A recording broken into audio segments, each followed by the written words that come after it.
¿Cuál es el precio de la libertad si se paga con la vida ajena? Babilonia conoce la respuesta y paga una y otra vez. Mientras en los templos aún quede oro y en las tierras vecinas espadas hambrientas. Año 691 a.C. Entre dos ríos, el Tigris y el Éufrates, late la ciudad más antigua de la tierra. Babilonia es 1000 años más vieja que Roma. Sus sacerdotes saben contar las estrellas y predecir los eclipses. Sus mercaderes controlan las rutas comerciales desde el Golfo Pérsico hasta las cabeceras del Éufrates. Sus dioses, Marduk, Nabu, Ishtar, son considerados los más poderosos del mundo habitado. Y es precisamente esta ciudad, centro de una civilización milenaria, la que desde hace varias décadas pertenece a Siria. No como aliada, sino como trofeo. Babilonia no se rebela por primera vez, pero es ahora cuando lo hace con una determinación sin precedentes. El rey Musezib Marduk ha estallado en rebelión abierta. No es la resistencia silenciosa de los sacerdotes ni el sabotaje comercial de los mercaderes, es una ruptura directa con Nínive. Desde el palacio norte de Senaquerib, donde se registra a cada provincia y a cada caudillo rebelde, los mensajeros ya galopan de regreso con una sola palabra: castigar. Senaquerib. Su nombre, Sin ha multiplicado a los hermanos, suena como una oración.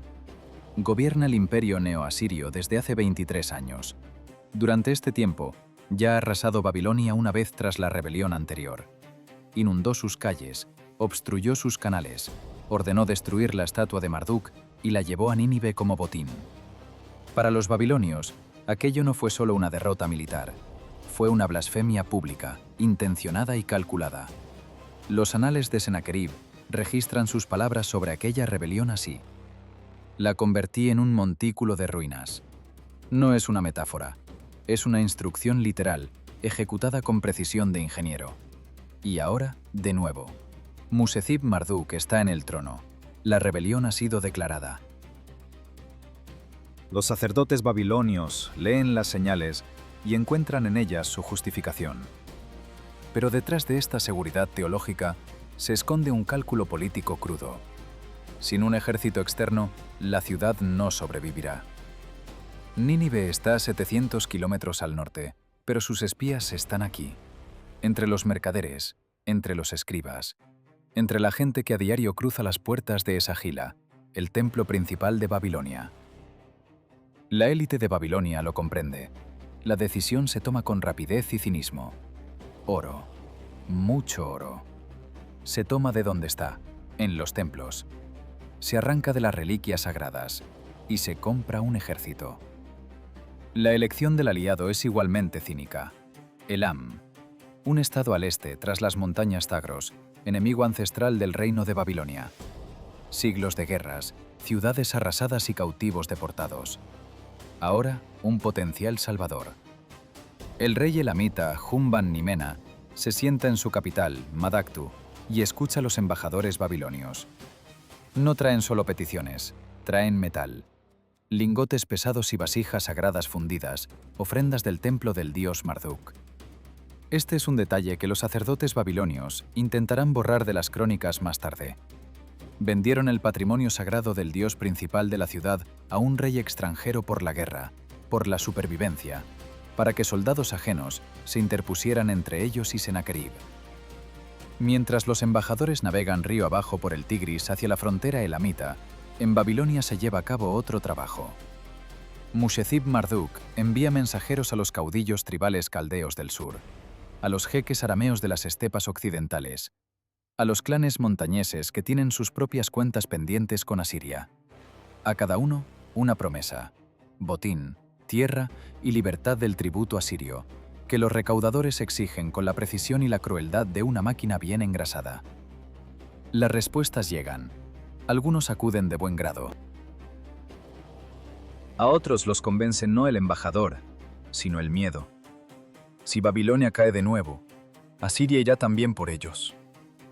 Al mismo tiempo en Nínive, a orillas del río Kosr, en el palacio revestido de losas de piedra caliza con relieves de victorias, Senaquerib recibe informes. Sus espías trabajan diligentemente. Movimientos de embajadores, rutas de barcos con oro, nombres de caudillos tribales que dan su consentimiento y de aquellos que dudan. Todo queda plasmado en tablillas de arcilla, cuidadosamente dispuestas ante el rey. Sennacherib no se apresura. Ya ha pasado por esto. Conoce la anatomía de la rebelión babilonia mejor que los propios babilonios. Sabe que una coalición de tribus dispersas solo es fuerte al principio, mientras el miedo al enemigo común supere el odio mutuo. Sabe que el oro de los elamitas no comprará su lealtad, solo su presencia. Y sabe que tiene tiempo. Porque el ejército de la coalición aún se está reuniendo, convergiendo lentamente hacia la llanura del Tigris, como el agua que se acumula en un pozo. Mientras tanto, su ejército ya está listo. Ya afilan el hierro. Ya esperan la orden. Dos fuerzas avanzan una hacia la otra. Una, nacida de la desesperación y de juramentos comprados. La otra, de una fría voluntad imperial que no conoce la piedad. Entre ellas, una llanura ancha y polvorienta, y un río que pronto se teñirá de rojo. El nombre de este lugar es Jalule, y es aquí donde se decidirá cuánto vale realmente la libertad babilonia. Jalule. Este nombre, por ahora, solo lo conocen los espías y los cartógrafos, pero pronto se susurrará por toda Mesopotamia. Mientras la llanura aún está vacía, en Babilonia se llevan a cabo negociaciones. No esas negociaciones formales que registran los escribas y adornan con sellos, sino las reales, en salones laterales, a puerta cerrada, con testigos que luego no aparecerán. Mushezib Marduk sabe negociar. Llegó al poder no por derecho de sangre, sino a través de la política tribal del sur caldeo. Conoce el valor de cada palabra y de cada talento de plata. Pero ahora negocia desde una posición de debilidad, y todos en la mesa lo saben. El rey elamita Humban-Nimena escucha a los embajadores babilonios. No es joven. Su reino, el estado elamita, ha conocido altibajos. Elam y Babilonia han guerreado tantas veces que se ha perdido la cuenta. Pero ahora tienen un enemigo común. Asiria presiona a todos por igual, y Humban-Nimena lo entiende tan bien como Mushezib Marduk. La única cuestión es el precio. Los embajadores depositan sobre la mesa las listas. Vasijas de oro del templo de Esagila, copas con las que los sacerdotes realizaron libaciones a Marduk durante siglos, estatuillas incrustadas de lapislázuli, tesoros acumulados durante centurias, entregados en una sola transacción. Los sacerdotes babilonios, al desprenderse de estos objetos, guardaron silencio. No podían protestar. La rebelión requería un ejército, el ejército requería oro, y el oro solo estaba en los templos. Humban-Nimena hace una pausa, justo lo suficiente para demostrar que no tiene prisa. Luego accede. El ejército elamita avanzará hacia el oeste, pero bajo sus propias condiciones. El mando de las fuerzas elamitas recae en su general, Humban-Undash. El ejército babilonio luchará al lado, pero no por encima de los elamitas. No es una alianza de iguales. Es un contrato entre contratante y contratado, donde el primero finge desesperadamente tener palancas de presión. Mientras los mensajeros elamitas galopan de regreso a Madaktu con las noticias del acuerdo, Mushezib Marduk espera otras respuestas. De las estepas occidentales, de los caudillos arameos que pastorean su ganado, donde hace 1000 años se erigían puestos de avanzada asirios. Los arameos acuden. No todos, pero sí suficientes. Traen caballería ligera e infantería capaz de luchar en la estepa. Su motivación es simple. Los recaudadores de impuestos asirios han arruinado sus pastos. No es ideología, es rabia acumulada. Las tribus caldeas del sur se reúnen con mayor disposición. Están más cerca de Babilonia geográfica y políticamente. Sus caudillos están vinculados desde hace tiempo a la élite babilonia a través del comercio y los matrimonios. Algunos de ellos son parientes del propio Mushezib Marduk. El ejército de la coalición crece. En el papel es una fuerza formidable. Infantería pesada elamita, arqueros caldeos, caballería aramea y la milicia urbana babilonia, que nunca ha empuñado una lanza en combate, pero está dispuesta a morir por su barrio. Lenguas diferentes, dioses diferentes y comandantes diferentes, cada uno de los cuales considera a su unidad como la principal. Aquí es donde reside el problema que nadie quiere nombrar en voz alta. La coalición no es un ejército, es una multitud armada, mantenida unida por el miedo común y promesas mutuas que nadie piensa cumplir tras la victoria. Los caudillos tribales ya piensan en el botín. Los oficiales elamitas miran a sus aliados babilonios con desprecio profesional. Los jeques arameos discuten qué hombres obtendrán las mejores posiciones, no por importancia táctica, sino porque el estatus lo decide todo. En Nínive lo saben. Los espías de Sennacherib trabajan en los barrios comerciales de Babilonia, en los puertos del Éufrates, entre los porteadores y los arrieros de mulas que atienden al ejército de la coalición. La información fluye sin interrupción. Nombres, rutas, disputas entre comandantes y la fecha prevista de partida. Sennacherib lee los informes y toma notas. Sus escribas registran cada detalle con una precisión burocrática que los descendientes descubrirán en las ruinas de Nínive 25 siglos después. Uno de estos informes se refiere al oro de Esagila. No es solo información de inteligencia, es un arma política. Babilonia vendió las vasijas sagradas de Marduk a extranjeros. Cuando llegue el momento, Sennacherib utilizará este hecho como prueba de la impiedad de los rebeldes y como justificación para sus decisiones más radicales. Pero eso es para después. Ahora, el ejército de la coalición, con lentitud, entre fricciones, disputas y retrasos, comienza a moverse hacia el norte, hacia donde la llanura del Tigris es abierta y ancha, hacia donde, según los cálculos de los asesores militares babilonios, se puede enfrentar a los asirios en condiciones ventajosas y aplastarlos por número. El cálculo parece razonable. Son más, muchos más, y están en su tierra. Pero en Nínive ya terminan de afilar el hierro, ya cargan las cuadrigas, ya izan los estandartes con la imagen del dios Asur. El ejército que nunca ha perdido una batalla campal se despliega hacia el sur, sin prisa, con una logística calculada, con fuentes de agua previamente exploradas para la marcha. El oro de los templos compró a la coalición un ejército, pero no disciplina, ni unidad, ni tiempo. Porque el tiempo ya trabaja para Sennacherib, y mientras los mercenarios se reparten el futuro botín junto a las hogueras del campamento babilonio, desde Nínive ya marchan columnas de ingenieros con pontones y máquinas de asedio, abriendo camino hacia donde pronto no quedará nada vivo. Las columnas de ingenieros marchan primero, siempre primero. Esta es una regla del imperio neo-asirio, perfeccionada durante 2 siglos de conquistas. Antes de que el ejército avance, el camino debe soportar al ejército. Antes de que pase una cuadriga, el puente debe estar en pie. Antes de que un arquero ocupe su posición, la posición debe ser elegida, marcada y defendida.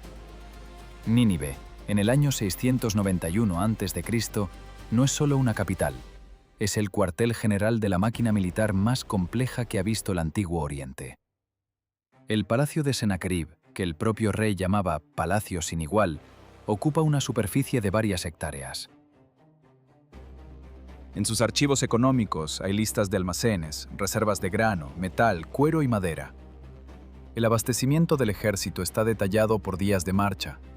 Cada unidad sabe dónde recibirá agua. Cada arriero de caravana conoce la ruta. Esto no es el talento de un solo hombre, es un sistema construido durante generaciones. Los ingenieros asirios resuelven tareas que los estados vecinos consideran irresolubles. La cordillera de Zagros, al este, no es un obstáculo, sino un objeto de trabajo. Los exploradores la atraviesan de antemano, marcando los puntos donde se puede trazar un camino para carros. Donde la roca es demasiado empinada, la trituran con herramientas de bronce y picos. Donde el desfiladero es demasiado estrecho, lo ensanchan. El trabajo es sucio y pesado, dura semanas, pero cuando el ejército avanza, lo hace por un camino preparado, sin perder el ritmo. Los ríos son un problema aparte. El Tigris, en la zona del próximo teatro de operaciones, es ancho e impredecible. Existen vados, pero según la estación cambian de profundidad y posición. Los puentes de pontones son la solución estándar del ejército asirio. Odres de cuero inflados con aire sobre los que se colocan tablones de madera. Cruce de infantería pesada, cuadrigas, caravanas. Las unidades de ingenieros saben desplegar un puente así en pocas horas y recogerlo si es necesario retirarse o cortar el paso al enemigo. Los exploradores de la coalición observan estas columnas desde una distancia segura. Lo que ven llega de inmediato a Mushezib Marduk y a los comandantes elamitas. Los informes son alarmantes. Hierro, mucho hierro. El imperio neoasirio, para esta época, ya había pasado a la producción masiva de armas de hierro antes que la mayoría de sus vecinos. El bronce no ha desaparecido. Todavía está en las puntas de flecha, en las joyas y en los objetos rituales. Pero las espadas, las puntas de lanza, las flechas de los arqueros pesados y las placas protectoras de las cuadrigas son de hierro. Es más pesado. Resiste el impacto de manera diferente. Una hoja de bronce se dobla donde una de hierro corta. Para la milicia tribal, armada con lo que tiene a mano, esta es la diferencia entre la vida y la muerte. Pero no son solo las armas. El ejército asirio transporta máquinas de asedio, arietes sobre plataformas con ruedas, protegidos por escudos de madera. Son necesarios para las ciudades, pero su presencia en la columna de marcha envía una señal inequívoca a los aliados. Sennacherib no solo viene a la batalla, viene a la destrucción total. Las ciudades que apoyaron la rebelión serán asediadas, las murallas serán derribadas, las máquinas ya están en camino. En el campamento de la coalición, este informe se lee a puerta cerrada. La reacción de los caudillos se divide exactamente en dos.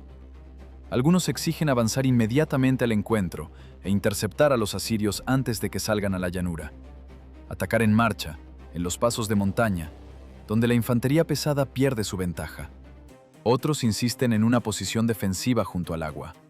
Tener el río a la espalda, negar la maniobra asiria e imponer un combate frontal en las condiciones de la coalición. Jumba Nundash, el comandante elamita, escucha a ambas partes. Es un profesional. Comprende que la interceptación en montaña requiere velocidad y un mando unificado, algo de lo que carece la coalición. Un ejército heterogéneo de tribus que hablan diferentes idiomas no puede realizar una emboscada coordinada en las montañas. Es un plan para un ejército disciplinado, no para este. La posición en Jalule es un compromiso. El río cubre un flanco. La superioridad numérica debe compensar la diferencia en entrenamiento. Si se logra desgastar a los asirios en un prolongado enfrentamiento frontal, el hierro no ayudará. La gente se cansa igual. Este razonamiento parece sensato. Se basa en hechos reales. La coalición tiene, efectivamente, más hombres, y la posición junto al río limita la maniobra del enemigo. Pero hay una suposición que nadie pronuncia en voz alta: que Sennacherib aceptará las condiciones impuestas, que se acercará a donde lo esperan, que desplegará su ejército como le dicta la lógica de la coalición defensora. En Nínive conocen estos cálculos. La red de inteligencia de Sennacherib no cesa su trabajo ni un día. La posición en Jalule es conocida. La cantidad de efectivos de la coalición se sabe con una precisión de pocos miles. La disposición de las unidades elamitas y caldeas es un dato más en sus manos. Sennacherib estudia los informes. Sus anales registrarán más tarde este momento. El rey reza a Sur y recibe una señal de victoria. Pero detrás de esta fórmula de religión de Estado hay una decisión militar concreta, no un ataque frontal contra una posición fortificada, ni esperar a que la coalición se desmorone por sus propias contradicciones internas. Una marcha relámpago, veloz, por una ruta que el enemigo no ha calculado. Salir a la llanura antes de que la coalición logre reorganizarse. El ejército de Sennacherib avanza. Las columnas marchan de noche. Los ingenieros ya han tendido pontones. Las rutas están exploradas. Los almacenes de grano y agua están dispuestos a lo largo de la ruta de antemano. En la llanura de Jalule, la coalición aún ocupa posiciones. Los caudillos aún discuten quién se colocará en el flanco derecho. Los mercenarios aún negocian el anticipo, y las columnas asirias ya marchan a través de la noche hacia donde no las esperan, hacia un punto que convertirá la ventaja posicional de la coalición en una trampa mortal. El punto en la llanura no se elige al azar. Jalule no es una ciudad ni una fortaleza. Es un lugar donde el Tigris describe una curva suave y la orilla se vuelve lo suficientemente firme para soportar a miles de hombres y cuadrigas. A la izquierda, el agua. A la derecha, la estepa abierta que se pierde en el horizonte. Ningún refugio natural, ninguna colina donde esconder un destacamento de emboscada. solo polvo, piedra y el aire abrasador de la Mesopotamia de agosto.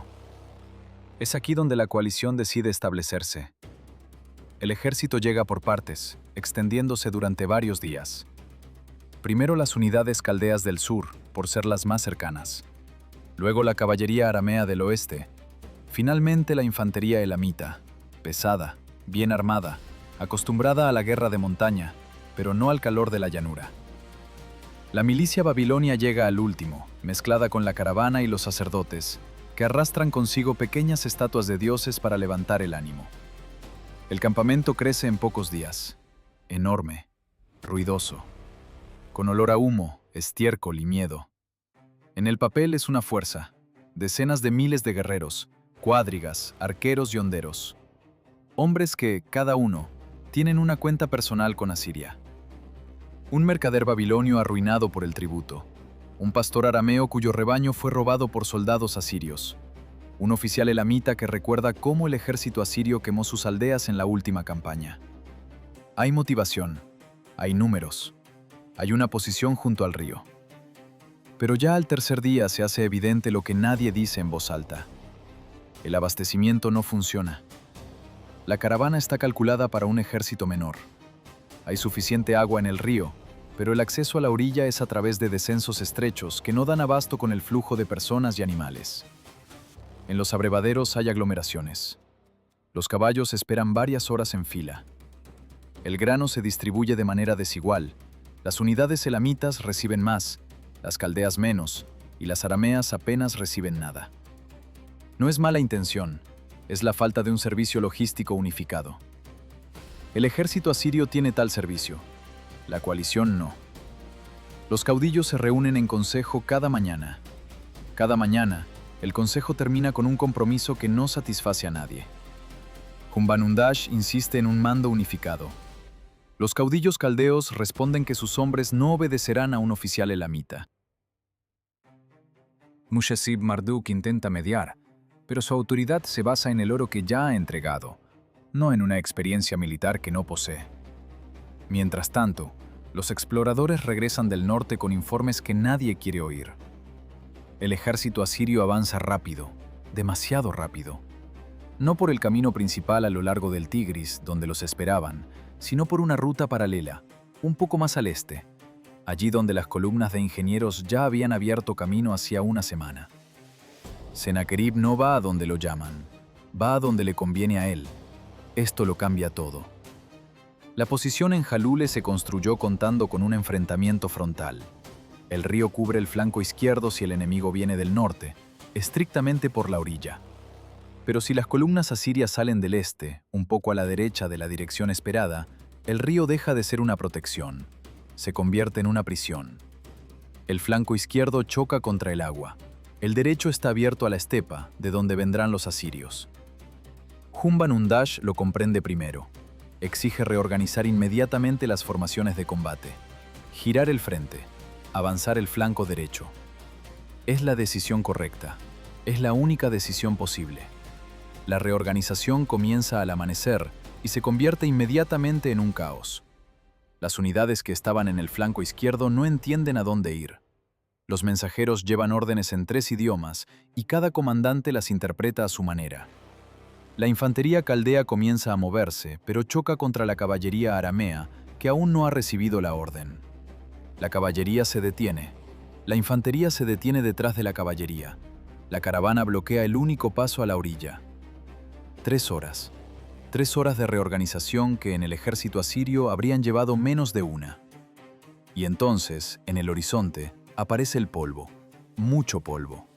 El que levantan no cientos, sino miles de hombres marchando al unísono. El que levantan las cuadrigas al moverse en densas columnas. El que levanta un ejército que no tiene prisa, porque sabe que ha llegado a tiempo. Las legiones asirias emergen de la bruma matutina. Ya están formadas. Las formaciones de combate se han completado en plena marcha, una práctica estándar asiria. Infantería ligera al frente, arqueros pesados detrás, cuadrigas en los flancos, infantería pesada en el centro, lanza con lanza, escudo con escudo. Sobre las columnas, los estandartes con la imagen del dios Asur, el disco solar alado. Esto no es un adorno, es una herramienta psicológica. Cada soldado del ejército asirio sabe que el dios observa la batalla y que el dios siempre está del lado de Asiria. Esta convicción es parte de su entrenamiento, parte de su disciplina. En el campamento de la coalición también lo ven, y la reacción es completamente diferente. Los asirios aparecieron en el lugar equivocado, en el momento equivocado, de la manera equivocada. Están en la llanura, formados en filas perfectas, donde ayer había estepa vacía. La reorganización de la coalición aún no ha terminado. El flanco derecho sigue en movimiento. Parte de la caballería aramea está atascada en la orilla. Sennacherib observa la escena desde una distancia de varias leguas. Sus anales registrarán posteriormente que el rey invocó al dios Asur y recibió una señal. Pero detrás de esa fórmula yace el cálculo militar de un hombre que comprende lo que ve. El enemigo no está preparado. La reorganización no ha concluido. El flanco derecho permanece expuesto. El momento ha sido elegido. Las trompetas del ejército asirio dan la señal inicial. No de ataque, todavía no. Es una señal de avance. Un movimiento lento y acompasado hacia adelante que en sí mismo ejerce presión. Un mensaje para la coalición. Ya no tienen tiempo para reorganizarse. Ya no tienen opción de elegir posición. La llanura de Jalule se ha convertido en su trampa y el cerco se está cerrando. En el campamento de la coalición, los sacerdotes de Babilonia comienzan a recitar oraciones. En voz alta, cada vez más fuerte, como si los dioses no pudieran oír al primer llamado. Las plegarias de los sacerdotes son sofocadas por otro sonido. Un susurro. Emana desde el interior del campamento. Surge de la oscuridad entre las tiendas, allí donde no hay hogueras ni guardias. No se escucha con claridad, pero ya está presente. Ya está surtiendo efecto. Ya está cumpliendo su cometido. Esto no es una coincidencia, es una herramienta. El imperio neoasirio no inventó el espionaje, pero fue el primero en convertirlo en un servicio estatal con financiamiento, jerarquía y rendición de cuentas. Los agentes de Sennacherib han operado en los barrios comerciales de Babilonia durante años. Conocen los nombres, conocen las deudas, saben cuál de los jefes tribales teme en secreto que Asiria gane y luego les pase la factura personalmente. En la víspera de la batalla general, estos individuos se activan. La mecánica es simple y brutal. Un rumor, sembrado en el lugar preciso, vale más que 1000 flechas. En un campamento donde decenas de miles de hombres hablan distintos idiomas y desconfían entre sí, un rumor se propaga más rápido que el fuego en la hierba seca. El primer rumor concierne a los elamitas. Dicen que Humban Nimena envió en secreto a un emisario ante Sennacherib, incluso antes de que el ejército se movilizara. Dicen que el oro de Sagila fue solo una excusa. Elam busca obtener derechos comerciales en el reino de Babilonia tras la guerra, y está dispuesto a negociar con Asiria a espaldas de sus aliados. No hay pruebas, solo palabras. Pero en el espacio confinado de un campamento, las palabras se transforman rápidamente en hechos. El segundo rumor trata sobre los jefes arameos. Dicen que 2 de ellos ya han trasladado a sus familias lejos de Jalule, hacia el este, hacia donde huyen quienes conocen de antemano el desenlace. El tercer rumor es el más silencioso y el más destructivo. Dicen que los sacerdotes asirios realizaron un ritual en Nínive y que el dios Marduk, el Marduk babilonio, no Ashur, dio una señal a favor de Sennacherib. Que los dioses ya han elegido al ganador, que la batalla es una mera formalidad. Este rumor impacta directamente en el corazón de la milicia babilonia. Luchan por su dios. Si el dios está del otro lado, ¿para qué morir? Humban Undas reacciona con profesionalismo. No intenta refutar los rumores, pues sabe que es inútil. En su lugar, busca las fuentes. Comienza las investigaciones en el campamento. Sus hombres recorren las tiendas, interrogan, memorizan rostros. ¿Quién habló primero? ¿Quién escuchó con más atención de la debida? ¿Quién desapareció tras la conversación? Encuentran a 2 hombres. Ambos son pequeños comerciantes que se unieron al ejército de la coalición como proveedores de víveres. Ambos son detenidos. El interrogatorio es breve. Los métodos elamitas para tratar con los informantes no conocen la delicadeza. Uno de ellos confiesa lo suficiente para confirmar la sospecha. La red de agentes en el campamento es real, y los 2 detenidos son solo la parte visible. Humban Undash comprende que es imposible erradicar toda la red a escasas horas de la batalla. Es demasiado tarde. Ordena la ejecución de ambos, en público, frente a la formación. Esto también es una herramienta contra el pánico. Miren, los traidores han sido hallados y castigados. Todo está bajo control. Pero la ejecución pública tiene un efecto doble. El primero es, en efecto, calmar a una parte de la tropa. El segundo es confirmar que los traidores existían, que la amenaza es real, que entre los suyos hay infiltrados. La paranoia no se disipa, cambia de forma. La noche previa a la batalla, en el campamento de la coalición, se duerme mal. Los centinelas se sobresaltan ante cualquier ruido. Varios hombres desertan, internándose en la oscuridad, cruzan el Tigris y desaparecen. Son pocos, apenas un puñado, pero todos se enteran. Y cada uno piensa lo mismo. Ellos saben algo que nosotros ignoramos. Humban Undash no duerme. Permanece en su tienda con un mapa, una tablilla de arcilla con un esquema tosco del terreno, barajando opciones. Su posición es objetivamente precaria. El flanco derecho está mal desplegado. La caballería aramea no es de fiar. Es eficaz en la persecución y las incursiones, pero en un combate frontal denso se quiebra con facilidad. La infantería pesada elamita es su fuerza principal, pero deberá soportar el primer embate de los arqueros asirios, lo que siempre implica bajas masivas. Envía un mensajero a Mushezib Marduk con una sola pregunta. ¿La milicia babilonia se mantendrá firme en el centro o se rehusará a luchar? La respuesta llega una hora después. Se mantendrá. Pero los sacerdotes exigen realizar un ritual antes del amanecer. Humban Undash lee la respuesta. Deja la tablilla a un lado. No dice nada. En el campamento asirio a la misma hora reina el silencio. No es un silencio sepulcral nacido del miedo, sino el silencio laborioso de quienes cumplen con su tarea habitual. Los armeros revisan las puntas de las flechas a la luz de las lámparas de aceite. Los aurigas lubrican los ejes de los carros. Los decuriones recorren sus filas y dicen brevemente a sus hombres, lo mismo de siempre. Mantengan la formación. Escuchen la trompeta.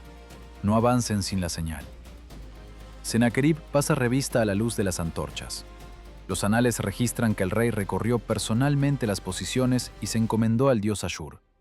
Es un ritual, pero uno que todos los soldados presencian. El rey está aquí. El rey no se oculta. El rey verá la batalla. Esto también es guerra de información, solo que desde el flanco opuesto. El amanecer se aproxima lentamente. Una niebla se extiende sobre el Tigris. No es densa, pero basta para ocultar los detalles. La llanura permanece en silencio. En algún lugar de la oscuridad, al otro lado del río, se escucha el grito de un ave nocturna. En el campamento de la coalición, los sacerdotes babilonios concluyen el ritual. El fuego en el altar arde de manera uniforme. Anuncian que la señal es favorable. Los soldados escuchan y fingen creer. Pero en la penumbra entre las tiendas, el susurro no cesa. Es más tenue que durante el día, más cauteloso, pero sigue ahí. Y continuará operando unas horas más, el tiempo exacto para que al momento del primer impacto real, el flanco derecho flaquee un poco antes de lo debido. Solo un poco. Pero en la llanura de Jalule, eso será suficiente. Despunta el alba, pero no trae consigo alivio alguno. La niebla sobre el Tigris se espesa en lugar de disiparse. El sol sale detrás de las posiciones asirias. Esto no es casualidad, es parte de la elección del terreno. Sennacherib está de cara al oeste. Sus soldados miran hacia la niebla. Los soldados de la coalición miran hacia el este, directamente al sol naciente. Las primeras horas tras el amanecer son las más peligrosas. No para el cuerpo, sino para la mente. En el campamento de la coalición, nadie ha descansado lo suficiente. El ritual de los sacerdotes terminó una hora antes del alba. Luego la espera. La espera es peor que cualquier combate. En la batalla hay movimiento, hay estruendo, hay la sensación de estar haciendo algo. En la espera solo hay pensamientos. Y los pensamientos en un campamento donde la noche anterior capturaron a agentes asirios y ejecutaron a 2 hombres, fluyen en una sola dirección. El agua es lo primero en escasear. No del todo, pues el Tigris está cerca, pero los accesos a la orilla, que durante 3 días apenas soportaron el flujo de hombres y animales, para la mañana del cuarto día se han convertido definitivamente en cuellos de botella. Los caballos hacen fila, los hombres hacen fila.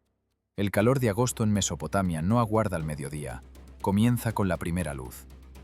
Para cuando el sol se eleva un palmo sobre el horizonte, el aire ya es seco y ardiente, como el aliento de un horno. La sed en un gran ejército no es un problema individual, es un factor táctico. Un hombre que no ha bebido suficiente agua por la mañana reacciona con lentitud, sostiene peor el escudo, se agota más rápido en el cuerpo a cuerpo. Un caballo que no ha sido saciado a tiempo se inquieta, se asusta con facilidad ante ruidos fuertes y obedece peor las riendas. Un carro tirado por caballos nerviosos en terreno accidentado es una amenaza, principalmente para los suyos. Humbanundash lo sabe. Ordena despejar los accesos a la orilla por la fuerza, dispersar a los que se agolpan y dar prioridad a los caballos de guerra. La orden se cumple, pero durante su ejecución, una unidad aramea cercana a uno de los accesos se enzarza en una breve riña con soldados elamitas que intentan apartarlos. No hay víctimas mortales, solo varios hombres contusos, pero todo el campamento se entera de la escaramuza media hora después. Los rumores en un espacio cerrado se propagan al instante. Y la versión que llega a las posiciones más distantes ya es otra. Los elamitas atacaron a los arameos. Algunos dicen que mataron a 3. No es verdad, pero nadie se detiene a comprobarlo. Los jefes arameos se reúnen por separado. La conversación es breve y colérica. Uno de ellos, cuyo nombre los anales asirios no preservaron, solo su cargo, jefe de arqueros de las tribus occidentales, dice tajante: si los elamitas se comportan como amos y no como aliados, ¿por qué habrían de quedarse los arameos donde los han puesto, a morir por un oro babilonio que ya se ha gastado? No hay respuesta, porque la pregunta es legítima. Sobre el campamento de la coalición, esta mañana, reina un silencio particular. No es de calma, sino de tensión. Es el silencio que precede a la tormenta, cuando el viento se detiene súbitamente y las aves callan. La gente habla en voz baja, miran hacia el este, donde a través del velo de niebla se adivinan los estandartes asirios. El disco solar alado, símbolo de Ashur, es visible incluso a través de la bruma. Grande, dorado, inmóvil. Los soldados babilonios observan ese símbolo y piensan lo que no deberían. El dios Ashur es el patrón del ejército asirio. Marduk es el patrón de Babilonia. Pero la estatua de Marduk no está ahora en esa gila. Sennacherib se la llevó a Nínive tras la última rebelión. Técnicamente, Marduk está del otro lado. Los sacerdotes ofrecen otra explicación. Marduk está cautivo y por eso es imperativo ganar, para liberar al dios. Es una teología convincente, pero el soldado que permanece en formación con la garganta seca bajo el sol matutino piensa de forma más pragmática. Su Dios está con ellos. Los intentos de los sacerdotes por elevar la moral se vuelven cada vez más desesperados. Uno de los sumos sacerdotes de Babilonia recorre las posiciones a pie, sin litera ni ceremonia. Recita oraciones frente a la formación, a voz en cuello, cantando y balanceándose. Los soldados observan. Algunos caen de rodillas. La mayoría permanece con el rostro vacío. Entonces el sacerdote comete un error. Afirma haber visto una señal. Un águila volaba de este a oeste, desde los asirios hacia la coalición. Es un presagio de victoria. Marduk envía su confirmación. Alguien en las filas de retaguardia murmura, lo suficientemente claro para que sus compañeros lo oigan. El águila volaba hacia el oeste porque huía de los asirios. Hacia donde escapará este ejército tras el primer choque. No hay risas, pero las palabras corren por las filas. El sacerdote no las oye, o finge no serlo. Humbanundash, en ese momento, preside el último consejo de guerra. Es breve. Los planes ya no cambiarán. El ejército está donde debe estar. El frente se ha desplegado como ha sido posible. El flanco derecho sigue insuficientemente cubierto, pero la caballería aramea debería compensarlo con una maniobra. Observa los rostros de los comandantes. Los oficiales elamitas, concentrados y profesionales. Los jefes caldeos, furiosos pero listos. Los representantes arameos, con esa expresión que un comandante experimentado reconoce de inmediato. Hombres que todavía están presentes, pero que ya planean su salida. Jumba Nundash concluye el consejo con una sola frase. Los anales no la conservaron, pero la acción que siguió habla por sí misma. Él mismo se desplazó al flanco derecho y tomó posición allí. El comandante de todo el ejército de la coalición se sitúa en el sector más vulnerable. Es una decisión táctica brillante o un gesto de desesperación de un hombre que entiende que, si el flanco derecho huye sin él, nada salvará el centro. Quizás sean ambas cosas. Sobre la llanura de Jalule, el viento se levanta. Es un viento cálido del sur que arrastra polvo y lo lanza contra el rostro de los soldados de la coalición, desde el este, desde las posiciones asirias. Diminutos granos de arena se cuelan en los ojos, en la boca, en las junturas de las armaduras de escamas. A los soldados asirios, el viento les da en la espalda. Los sacerdotes de Babilonia, al notar esto, guardan silencio por un instante. Luego, cantan aún más fuerte. Las hogueras en el campamento todavía arden, aquellas que encendieron por la noche y no hubo tiempo de extinguir. Su fuego apenas es visible bajo la luz matutina. Solo el humo, bajo y acre, se arrastra sobre la tierra. Sobre las posiciones de la coalición, sobre los hombres que aguardan de pie. El fulgor del hierro en el horizonte se intensifica. El sol ha ascendido lo suficiente para alcanzar las espadas y las puntas de las lanzas asirias. Miles de destellos pequeños, fríos, indiferentes y metódicos.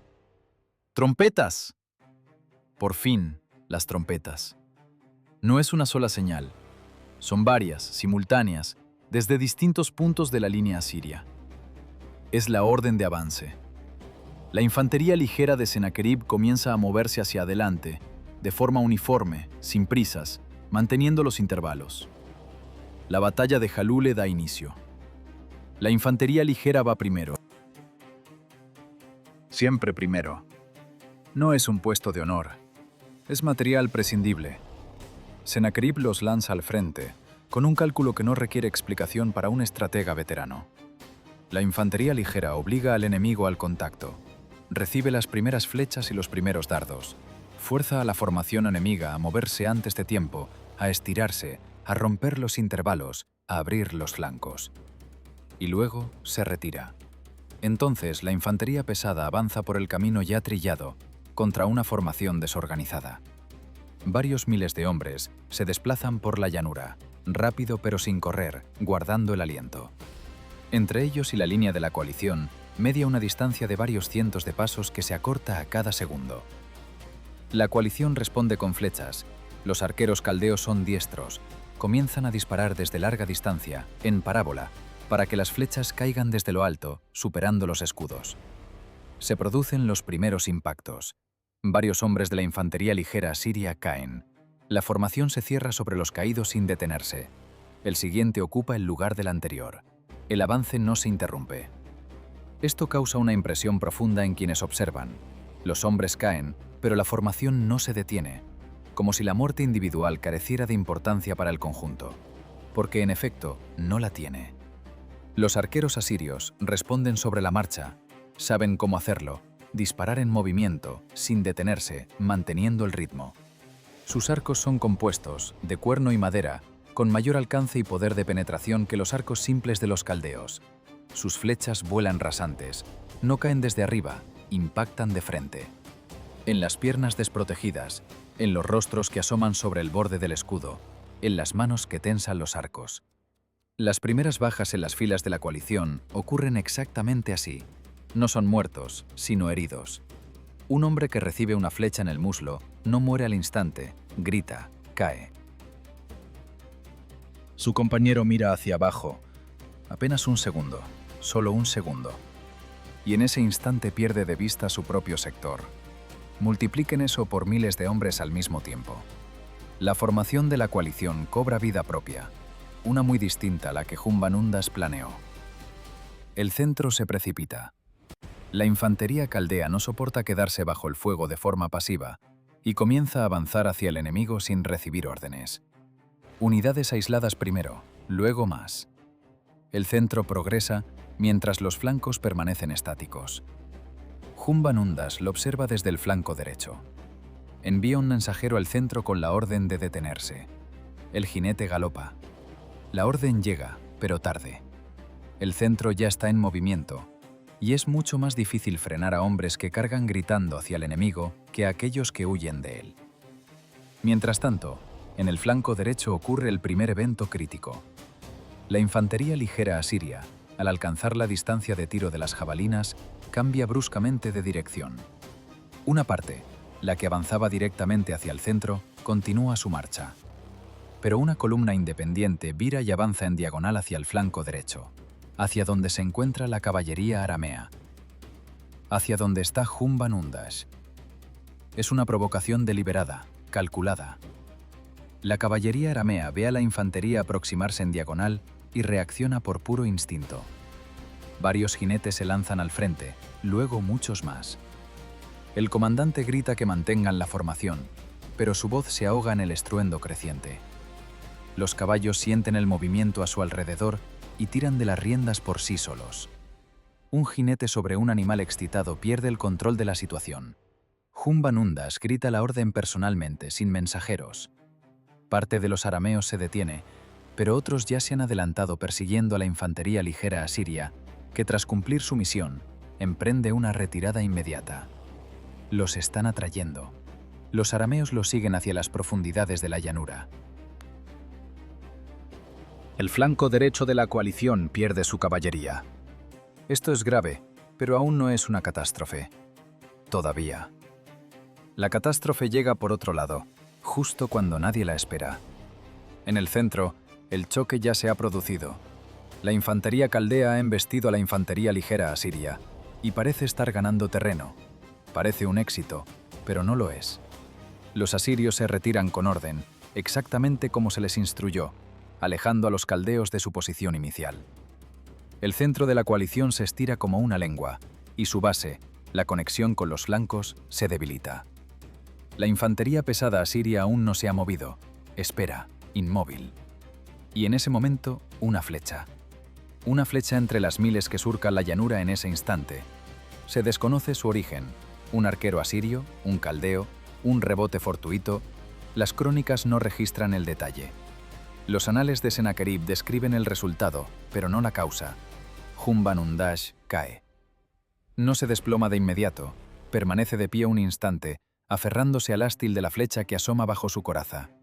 Sus oficiales lo sostienen. Dice algo, pero no lo suficientemente alto como para ser oído más allá de la primera fila. Luego se desploma. La muerte del comandante en el campo de batalla no es solo la pérdida de un hombre, es la ruptura del sistema nervioso del ejército. Las órdenes que fluían a través de él se detienen en seco. Los oficiales se miran entre sí. ¿Quién comanda ahora el flanco derecho? ¿Quién tiene autoridad sobre las unidades elamitas? ¿Quién puede hablar en nombre de toda la coalición? La pausa dura menos de un minuto, aunque se siente eterna. Durante ese silencio, la caballería aramea que perseguía la infantería ligera asiria se topa de frente con la trampa. Tras la línea enemiga en retirada, oculta por una pequeña cresta polvorienta invisible desde las posiciones de la coalición, aguarda la caballería pesada de carros asirios. Cientos de carros formados en línea, inmóviles, esperando. Los arameos los ven a 100 pasos. No hay tiempo para virar y huir. La formación aramea se desintegra en plena marcha. Unos hacia el río, otros hacia la estepa, otros intentan volver a sus líneas. No hay retirada organizada, hay pánico. Los carros asirios inician la persecución. El flanco derecho de la coalición se queda sin caballería y sin comandante. Solo queda la infantería elamita, que resiste con la tenacidad de los profesionales mientras sea físicamente posible. Desde la izquierda en el centro, el estruendo crece. Los caldeos finalmente comprenden que la infantería ligera asiria los ha atraído demasiado lejos. La infantería pesada asiria recibe la señal. Las trompetas suenan con un tono distinto. No es avance, es ataque. Decenas de miles de hombres acorazados comienzan a marchar. No corren, avanzan con un paso uniforme, pesado e imparable. La tierra bajo sus pies retumba. En las posiciones de la coalición, el sonido se percibe antes que la imagen. El centro caldeo, estirado y aislado, mira hacia atrás y descubre que los flancos han desaparecido. No hay caballería aramea. El flanco derecho guarda un silencio sepulcral. A sus espaldas, los carros asirios persiguen a los fugitivos, sembrando el caos en sus propias filas. El centro de la coalición se detiene. En ese breve lapso entre la parálisis y la decisión de huir o resistir, transcurren apenas unos segundos. En ese tiempo, la infantería pesada siria recorre los últimos 100 pasos y la llanura de Jalule explota. El contacto no es un sonido, es un impacto físico. En el pecho, en el escudo, en la tierra que tiembla cuando miles de hombres colisionan a paso de marcha. Quienes estaban en las filas traseras de la infantería caldea sintieron la onda de choque comprimiendo sus cuerpos contra los de adelante, apretando la formación más de lo que estaba un segundo antes. En los primeros minutos no hay claridad, solo polvo, gritos y el choque del metal contra el metal y contra la carne. La infantería pesada asiria opera según un método probado. Primera fila. Escudo al frente. Espada corta para el combate cerrado. No cortan, apuñalan. Buscan los huecos entre los escudos enemigos. La axila, la garganta sobre el borde de la coraza. Un golpe seco. Retraer el brazo. Repetir. La segunda fila empuja a la primera, aportando masa. La tercera empuja a la segunda. No es un duelo individual. Es una máquina de presión colectiva donde cada hombre es una pieza, no un héroe. La infantería caldea resiste durante varios minutos. No son cobardes, son veteranos de guerras tribales que saben cómo morir en su puesto. Pero nunca se han enfrentado a esto, una formación que no se detiene, que no busca el combate individual, que simplemente presiona de forma metódica, sin furia y sin pausas. Los primeros desertores aparecen por el extremo izquierdo del centro caldeo. 2 hombres, luego 5. No huyen despavoridos, se retiran sigilosamente mientras el comandante no mira. La formación se cierra por reflejo, pero los siguientes ya no esperan a que el hueco se cubra. En el flanco derecho, la infantería elamita aún sostiene la posición. Sin comandante y sin caballería, bajo una presión asfixiante, resisten por puro profesionalismo. Los oficiales de rango medio toman sus propias decisiones. La formación se contrae, retiran a los muertos, arrastran a los heridos y los vivos cierran filas. Paso a paso, el flanco derecho comienza a replegarse hacia el río para cubrir su costado expuesto. Es la decisión correcta, la única posible, pero abre una brecha entre el flanco y el centro. Los comandantes asirios detectan la brecha al instante. Un mensajero galopa hacia la columna de reserva de infantería pesada. La orden es breve. La columna avanza en diagonal hacia la grieta abierta, una cuña hincada en el corazón de la coalición. Con la entrada de esta cuña, la geometría de la batalla cambia de forma definitiva.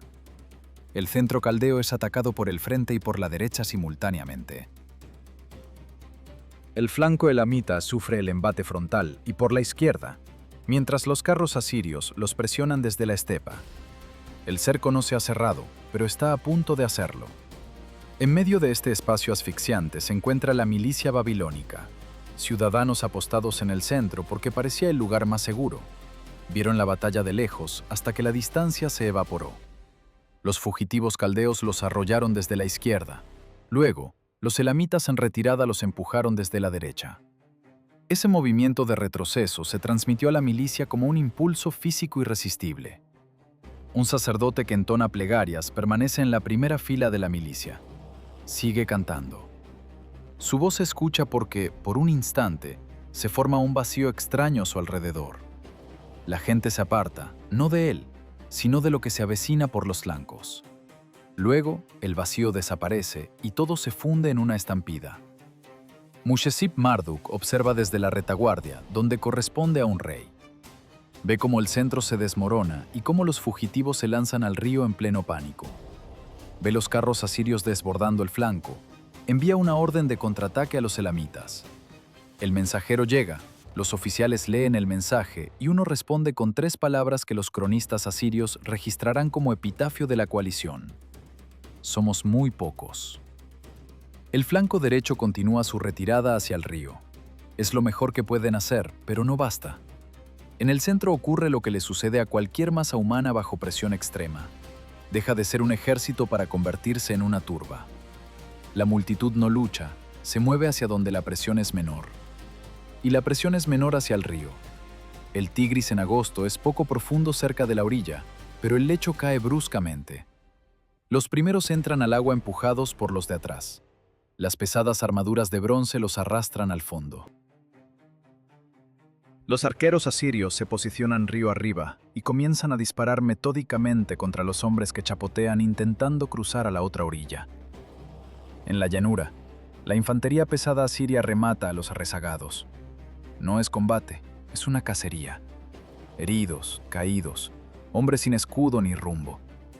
Los asirios trabajan en parejas. Uno sujeta, el otro ejecuta, sin prisas. El campo es suyo. Los estandartes de la coalición caen uno tras otro. No es solo un símbolo. El estandarte es el punto de reunión. Sin él, la unidad deja de existir y los hombres quedan aislados. Un hombre solo en este campo tiene los minutos contados. Los asirios capturan a los líderes que encuentran vivos, no por piedad, sino por valor. Un noble cautivo sirve para un triunfo en Nínive, para negociar o para una ejecución ejemplar. El botín se recolecta con orden asirio. Armas, joyas, carros intactos, caballos. El saqueo no autorizado se castiga. Todo se centraliza para su posterior distribución según méritos, tal como Sennacherib prometió. El sistema funciona. Al mediodía, el Tigris se tiñe de rojo. No es una hipérbole de los cronistas, es física. Miles de cuerpos en el agua bajo el sol de agosto. Los anales asirios registran la imagen con satisfacción como prueba de su victoria. Mushezib-Marduk huye escoltado por su guardia hacia Babilonia. Está vivo, pero su ejército ha dejado de existir. El rey elamita, Humban-Nimenu, no pisó el campo de batalla. Su general ha muerto y su ejército está deshecho. Su carro vira hacia las montañas Sagros. El contrato se ha cumplido, el oro babilónico está cobrado. Lo que siga no es su problema. En la llanura de Jalule, el ejército asirio se alza sobre los restos de la coalición. El polvo se asienta. El sol en su cenit observa indiferente a los miles de hombres de Elam, Babilonia y las estepas que yacen en la tierra. Cada uno creyó luchar por algo importante. A la llanura no le importa, simplemente se calienta bajo el sol, como ayer, como mañana. El vencedor se alza en el campo entre los muertos. Sennacherib contempla la llanura y no ve gloria, sino trabajo inacabado. Los anales recogen sus palabras con la retórica estatal. Les infligí una derrota aplastante, atravesé sus cuerpos como hierba. Es la fórmula para los templos, para el terror de los rebeldes. No es la realidad militar. La realidad es otra. El ejército asirio ha ganado, la coalición está dispersa y el Tigris lleno de cadáveres. Según los criterios formales, es una victoria completa, pero Sennacherib no marcha sobre Babilonia. Esta es la gran anomalía de Jalule. Los anales no lo dicen, pero la cronología es clara. Pasarán 2 años antes de la siguiente campaña. El rey que derrotó a la mayor coalición de la historia se detiene y regresa a Nínive. ¿Por qué? Los anales dicen que los dioses lo ordenaron. La verdad es que las bajas asirias fueron masivas. Los elamitas y caldeos vendieron cara su piel. La infantería ligera fue sacrificada. El ejército que vuelve de Jalule no tiene fuerzas para un asedio prolongado contra una gran ciudad fortificada. Sennacherib lo sabe. Regresa a Nínive para reorganizarse. En Babilonia, la noticia se recibe como un milagro. Mushezib-Marduk regresa y la ciudad estalla en euforia. Si los asirios no avanzan, es que han sido derrotados. Los sacerdotes de Esagila ofrecen misas de acción de gracias. Se dice que Marduk protegió la ciudad. Es mentira, pero la verdad es incómoda. Babilonia no ganó, solo obtuvo una tregua de 2 años. Ese es el tiempo que Sennacherib empleará en preparar el fin de la ciudad en el 689 a.C. Lo que vendrá será atroz. Sennacherib destruirá Babilonia metódicamente. Palacios, templos y murallas serán arrasados. Desviará el Éufrates para inundar las ruinas. Babilonia dejará de existir por décadas. 2 años de euforia pagados con la aniquilación total. Mushezib Marduk acabará encadenado en Nínive. Humban Nimenu morirá en Elam con el oro de Esagila en sus arcas.